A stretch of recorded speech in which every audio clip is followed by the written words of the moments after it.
There's no gainsaying the fact that indigenous technology plays a great role in national development, and we're going to evaluate how that has taken place in Nigeria in some decades now. So good evening and welcome to Weekend File.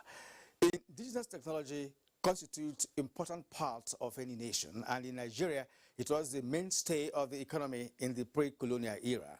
Then there were acquisition of diverse skills that led to proliferation of traditional industries such as blacksmithing, wood carving, textile weaving, dyeing, leatherworks, and many more. And over the years, there has been tremendous advancement in technological development globally, requiring local technology to grow in line with modernity and emerging societal problems.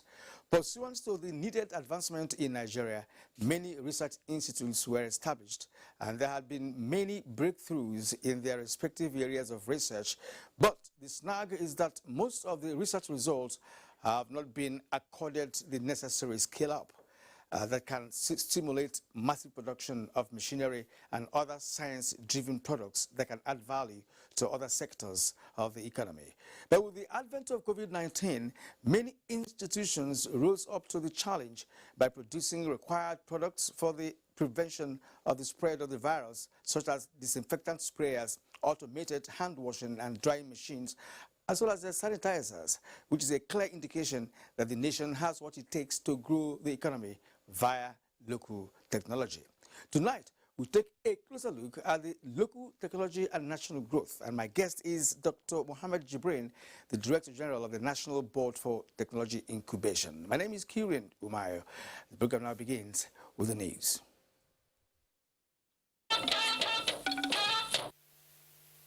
The All Progressives Congress, APC, is asking the people of Edo State to prepare for better life as they support the party and its candidate, Pastor Osage Ize Iyamu, in the September 19 governorship election in that state. It was at the flag-off rally of the party's governorship campaigns in Benin. Ogochikuka Ona was there for NTA News. Absolutely the best.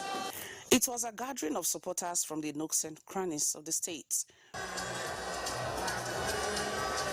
Right from the entrance of the venue to the sports complex, different groups registered their presence in solidarity with the party. The chairman, caretaker committee of the party, May Malabuni, presented the candidates to the people. We are here to take back our mandate, to take back our state. 4 years ago, we were here. We have voted for APC, but we have no doubt in our minds we are going to vote for APC and return our mandate back to the state. From hamlet to hamlet, from village to village, from town to town, and within metropolitan Benin. From the crowd we have seen, we have to conclude that this election will be won by APC. Pastor Osage Ize Iyamu assured the people that they have nothing to worry about, as it will be progress all the way for them if voted in. Let me assure you, never again will we have a governor as an Inuit. We will have a governor that will respect the Edo people. Amen. A governor that will develop our states. A governor that will empower our people. And by the grace of God, I will do it. The message from the immediate past national chairman of the party and former governor of the state, Adams Oshomole, is that the party's flag bearer will right the wrongs. The business of governors and of government to empower the poor and elevate them to a position of dignity. When you have a governor who was unknown, who turned down on his people, if you turn down on your people, God will turn down on you. The campaign team was also at the palace of the Oba of Benin to seek royal blessing. I want to reiterate and re-emphasize that our 3 prayer points in the palace by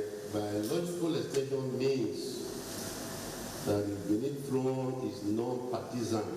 We must be father to everybody.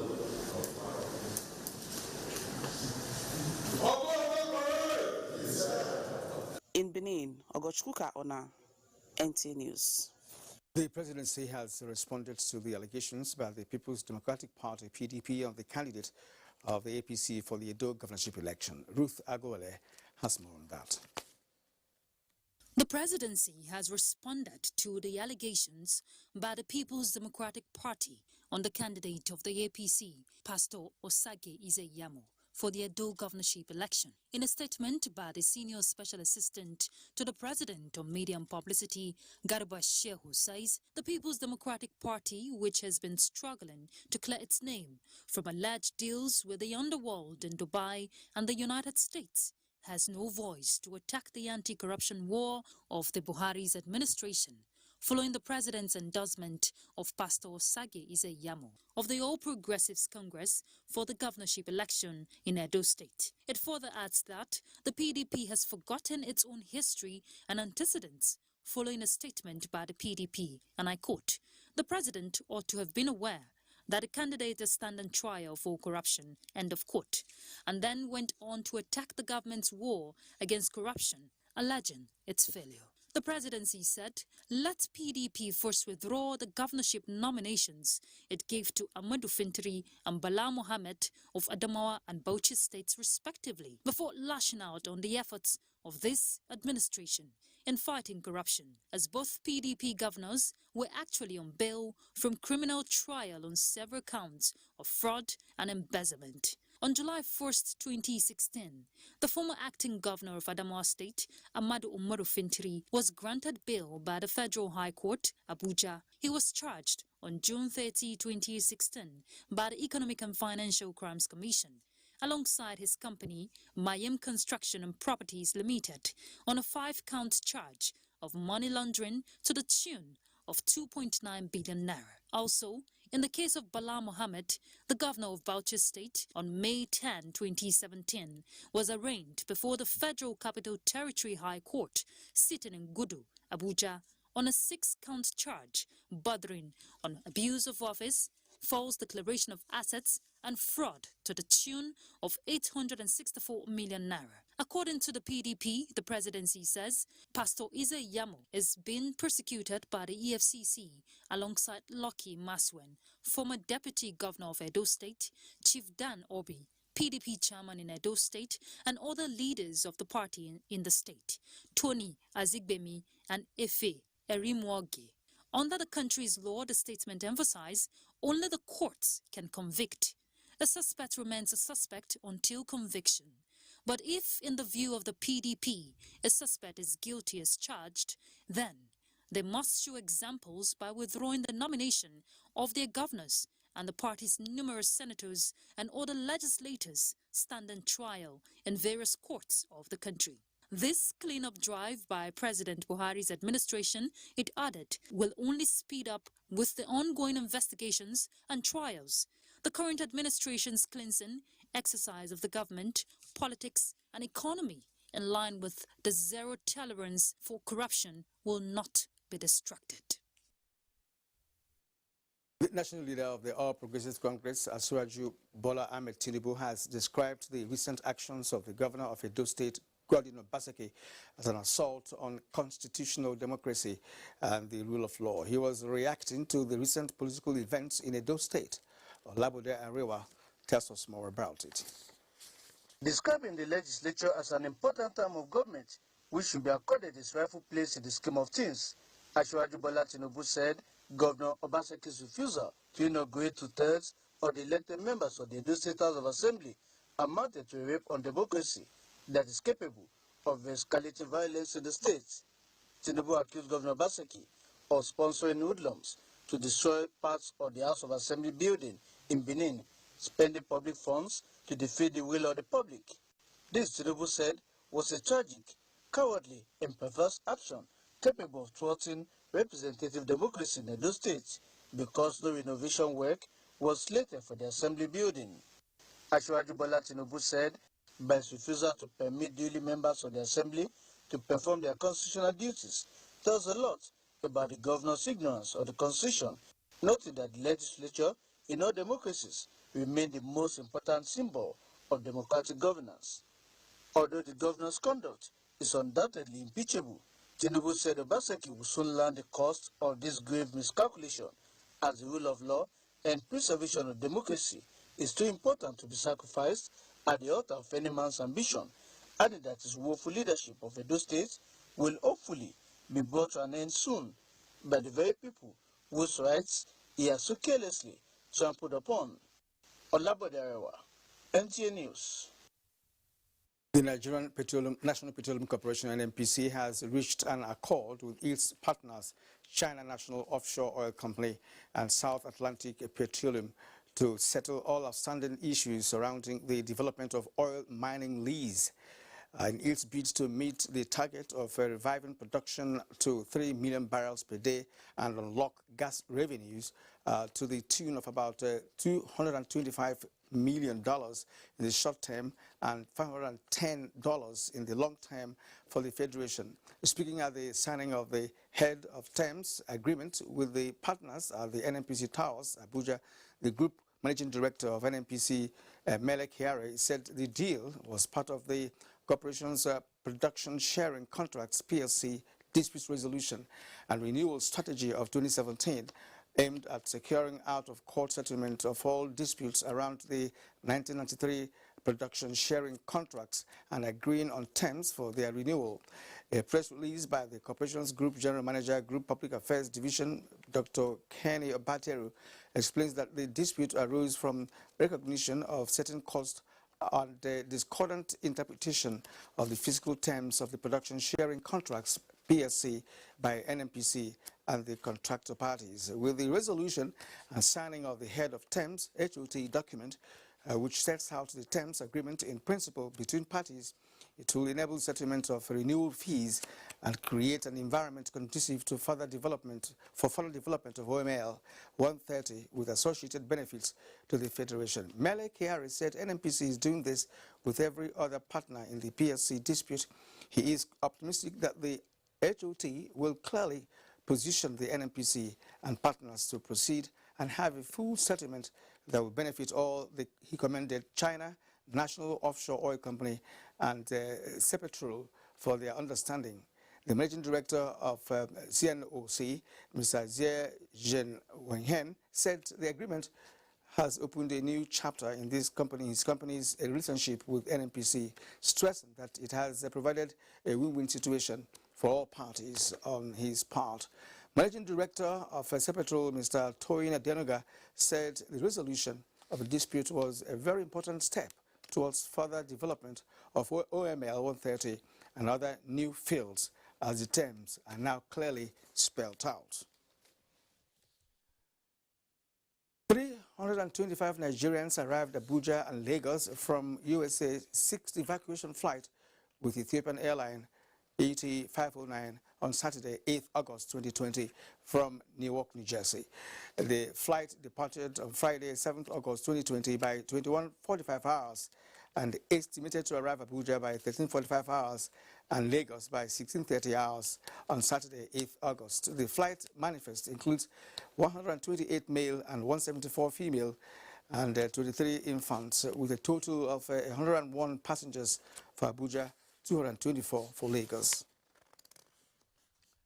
Foundation stone for a 200-bed capacity reference hospital for the military has been laid in Ebonyi State. Ijoma Peter Wante reports that the groundbreaking ceremony was performed by Governor David Umahi, accompanied by the Chief of Army Staff, Lieutenant General Tukur Buratai. Now, the increasing cases of child abuse and violation in different parts of Nigeria calls for proactive measures to enforce the domestication and implementation of Child Rights Act in all states of the Federation. Minister of Women Affairs Paul laid credence to this. The inauguration of the Secretariat of National Child Rights Act Implementation Committee in Abuja. Ngozi Silva Tekikio reports. For most girls, such as Rejoice, who hugs banana to assist her parents and 6 siblings, vulnerability to rape or similar abuses is not an impossibility. The same story goes with Amina and Blessing, among many Nigerian children who engages in one menial job or the other to support the economic condition of their families. To help my parents so that they can pay my school fees. Though some are excited in what they do, others feel exploited and their rights being infringed upon. To curb the negative trend of violence and abuses against children, especially the girl child, is why the National Child Rights Act Implementation Committee is re-inaugurated. The problem of rape and domestic violence is very, very high. And unless we have these laws in place, implementation will be a problem. So I want to assure that this committee will become very vibrant, particularly with the commissioning of this Secretariat. Other objectives of the NCRIC is to resuscitate similar ailing committees in states and facilitate domestication of the act in the remaining 10 states who are yet to do so. In Abuja, Ngozi Silva, Technical, NTA News.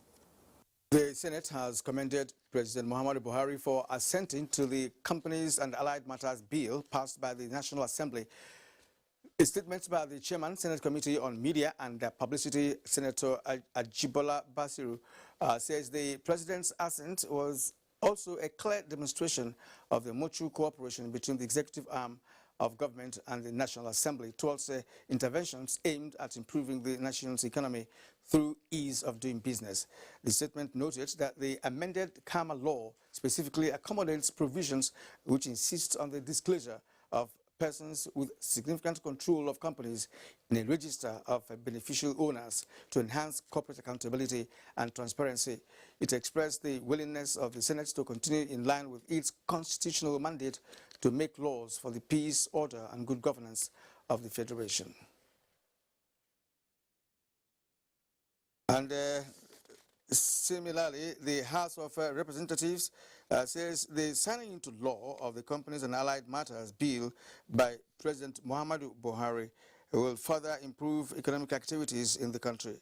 In a statement, the Chairman, House Committee on Media and Publicity, Representative Benjamin Kalu, stressed that the 9th House of Reps will continue to deploy strategic legislation interventions to improve governance.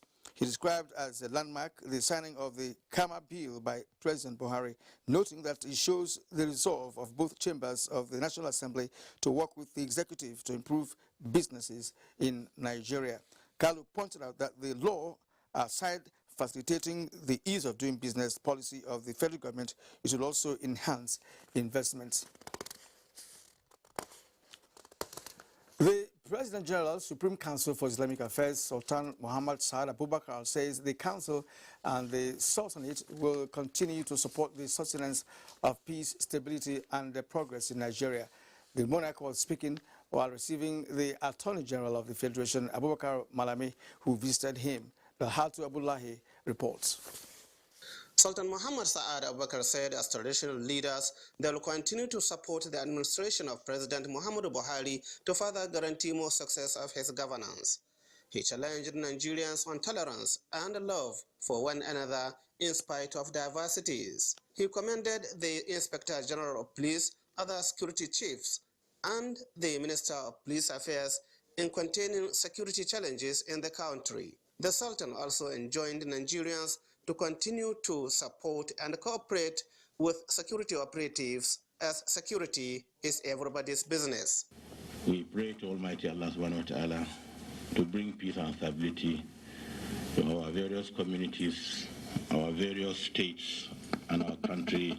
The President has directed us to come over specifically to express his happiness and to further express his gratitude over all the support you have over time been extending to his government, with particular reference to security matters and associated suggestions that you have been rendering, which have proven very positive in establishing the desired peace in this country. The Minister of Justice was led to the Sultan's Palace by Governor Aminu Waziri Tambuwal.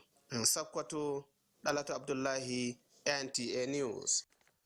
People from all walks of life converged on the residence of Waziri in Sokoto to witness the wedding fatiha of the daughters of former Nigeria's ambassador to South Africa, Shehu Malami. Abdulrahman Usman Jibrila was there and now reports. The wedding fatiha solemnized between Abubakar Musa and Zainab Shehu Fodio, with Haruna Alifika tying the knots with Aisha Shehu Fodio. Both marriages were contracted after the payment of 50,000 naira dowry for each. President Muhammadu Buhari was represented at the event by the Attorney General and Minister of Justice, Abubakar Malami, who gave out the hand of Aisha, while Wazir in Sokoto, Professor Sambo Wali Junaid, gave out Zainab. Dignitaries that graced the event include governors of Sokoto Amin Waziri Tambuwal, Edo Godwin Obaseki, Minister of Police Affairs Muhammad Megari Dingyadi, Inspector General of Police Muhammad Abubakar Adamu, former governors, families and associates. Some of the dignitaries advised the couples this way. And I join His Excellency the President in congratulating them as well. We pray to Allah subhanahu wa ta'ala to bless this marriage. To have patience with each other. The issue of marriage, the situations that would come that would need patience. In any marriage or in any union, there might be hiccups. And the best way to solve such hiccups is to sit down between the two of them and solve it. They should behave to each other. We're expected to behave very well and grow up responsible people to look after each other. My advice to them was to continue to communicate and understanding there's no perfect person on earth. A post-reception was organized by Sokoto State Government in honor of the guests. In Sokoto, Abdulrahman Usman Jibrila, NTA News. Indigenous technology for economic growth is our focus tonight on Weekend File. And the Director General of the National Board for Technology Incubation, Dr. Mohammed Jibril, is our guest. I will be engaging him in a conversation, but that will be after this break. Stay with us. All right, you're welcome back. Nigeria is endowed with an abundance of human and natural resources, and exploiting these for the benefit of the nation is the primary objective of the Buhari administration, and enhancing the capacity of research institutions is among the measures adopted towards achieving the plan. Our Yusuf Jibo takes a look at activities of one of Nigeria's foremost indigenous research institutes in Lagos.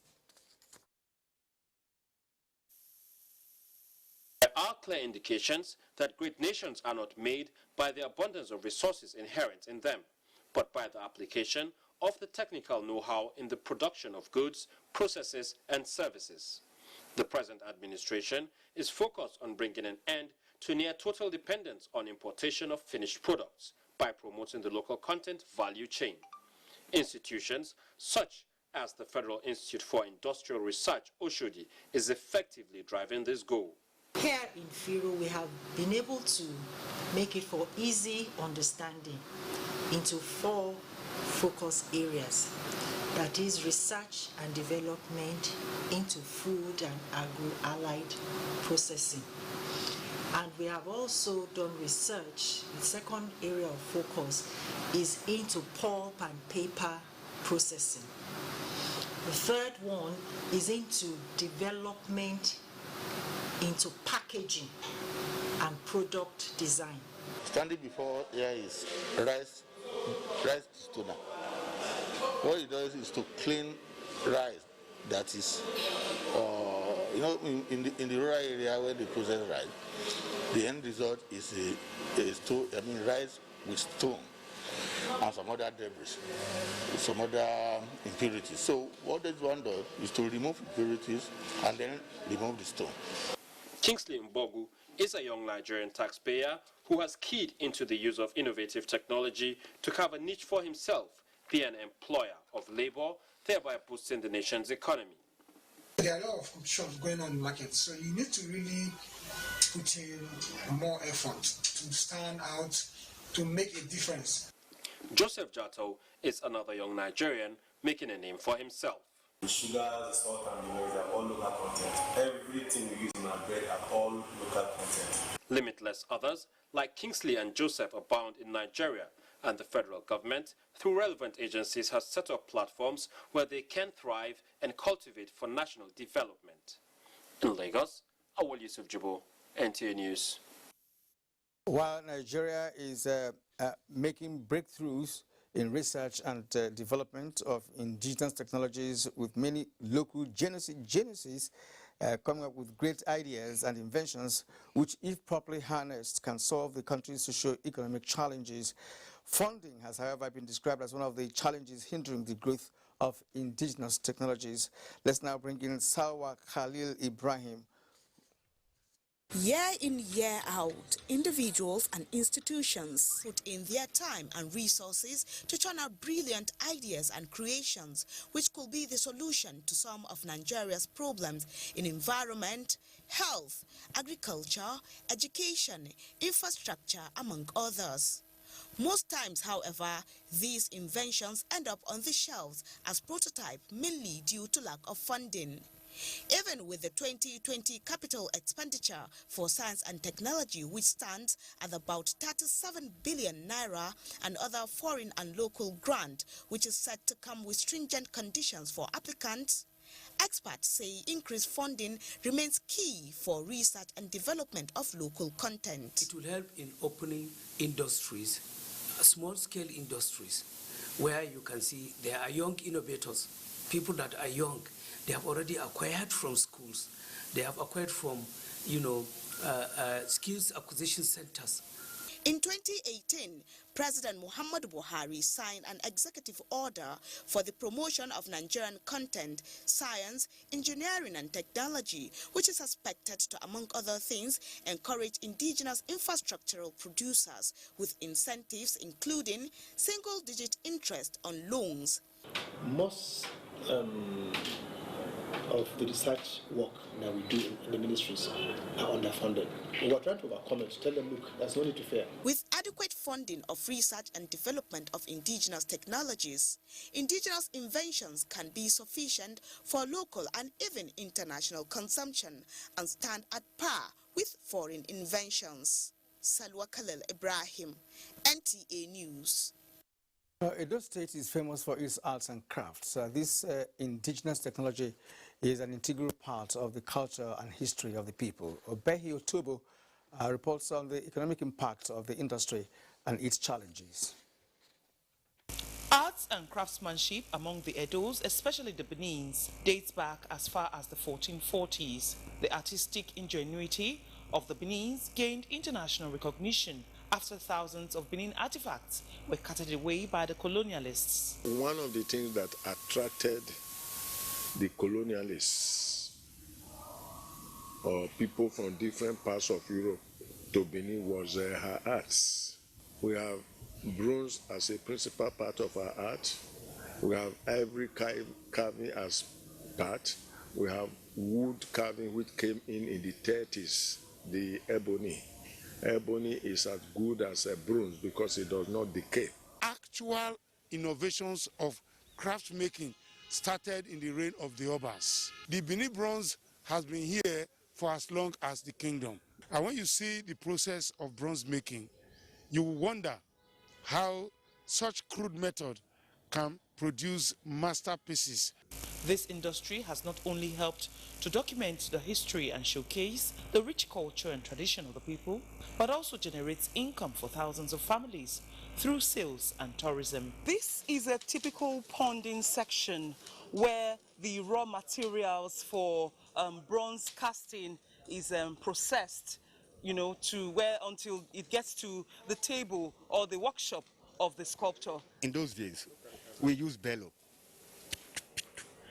Now, battery. And you see the other blower. In those days, it wasn't like that. However, like other sectors, this technology has been affected by the coronavirus pandemic. Without missing words, before now, this business used to be very lucrative. But today, opposite is the answer. The passage of time has had little or no impact on the techniques deployed in making some of these works. In Benin, Obehi Otuba Presai, NTA News. Thank you indeed to Obehi. And right here I have the Director General of the National Board for Technology Incubation, Dr. Mohammed Jibrin. So you're welcome to the program. Thank you very much. All right. An economy like ours, where is the place of indigenous technology and innovation? Well, when you say indigenous technology, you refer to the technologies that you can see around as well as other innovative efforts. You move around the town, you see cities, villages, you see people making things. And these people have not even been to the school. And by the time you move to the universities, you see the people from the academia promoting indigenous technologies through infusion of knowledge. And with that, R&D, that is research and development, comes into being. And at the end of the day, most of these indigenous technologies become driven by the research and development, whose results have now become or can become innovations. Innovations are inventions that can be taken to the market. At the end of the day, these local technologies become knowledge-driven goods and services that can create jobs, that can create wealth, that can reduce poverty all over the country. So in the National Board for Technology Incubation, we have taken local inventions, that is the innovative efforts, seriously in such a way that they can be driven by knowledge to create value-added goods and services. All right. In Nigeria here, we have several research institutes.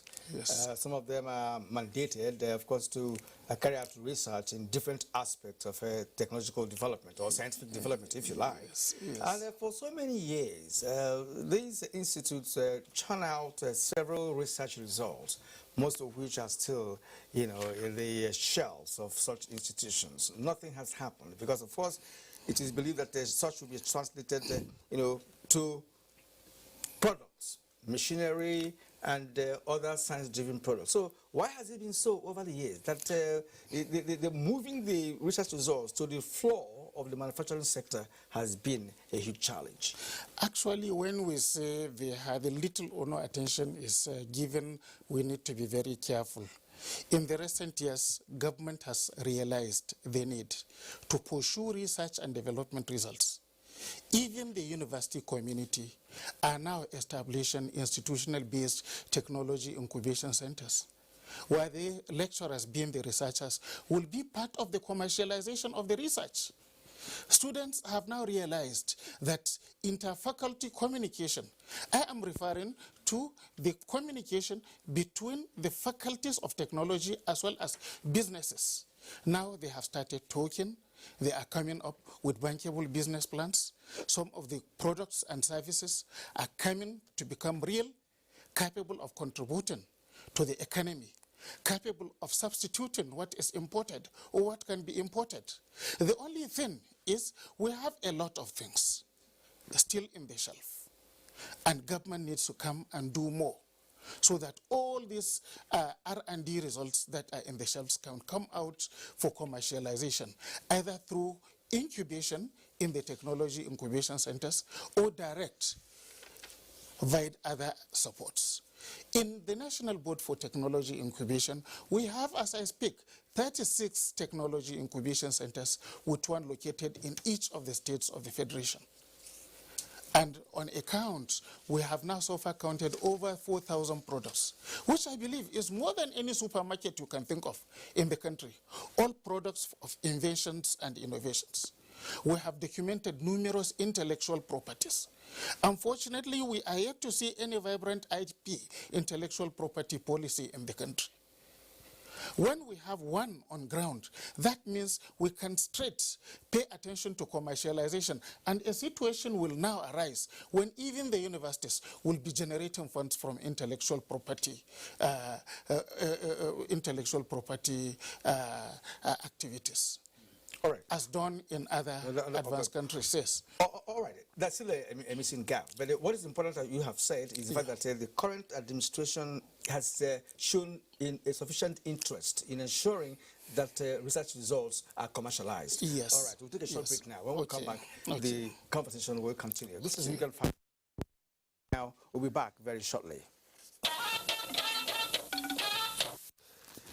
Now, the widespread apathy among Nigerians for indigenous technologies have been identified as the bane of the nation's science and technology sector.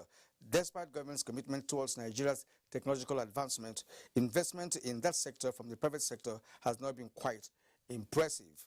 Amechi Piles examines some of the challenges in this sector in Enugu State. Nigeria's socio-economic prosperity has over the years been tied to a monoproduct crude oil, even as successive governments have made efforts to explore other non-oil areas to grow the economy. Science and technology is one sector with huge potential for the nation's economic growth and development. The sector has suffered years of poor funding, investors' apathy, and Nigerians' penchant for foreign scientific innovations over the locally developed technologies. In Enugu State, the Scientific Equipment Development Institute is one agency that has continued to provide science equipment for Nigeria's industrial growth. Because we are more interested in foreign products.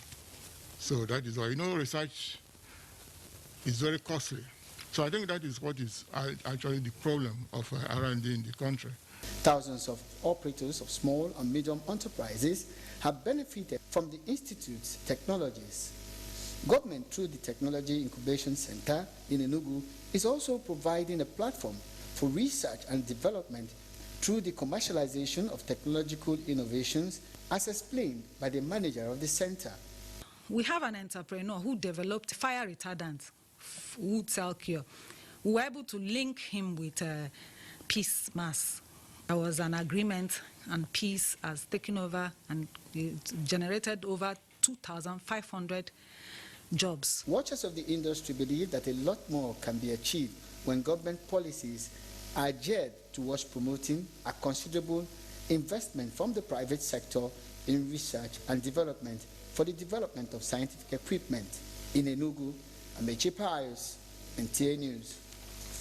And in Kaduna State, the race for technological breakthroughs as a response to the coronavirus challenges has been embraced early enough with success stories to tell.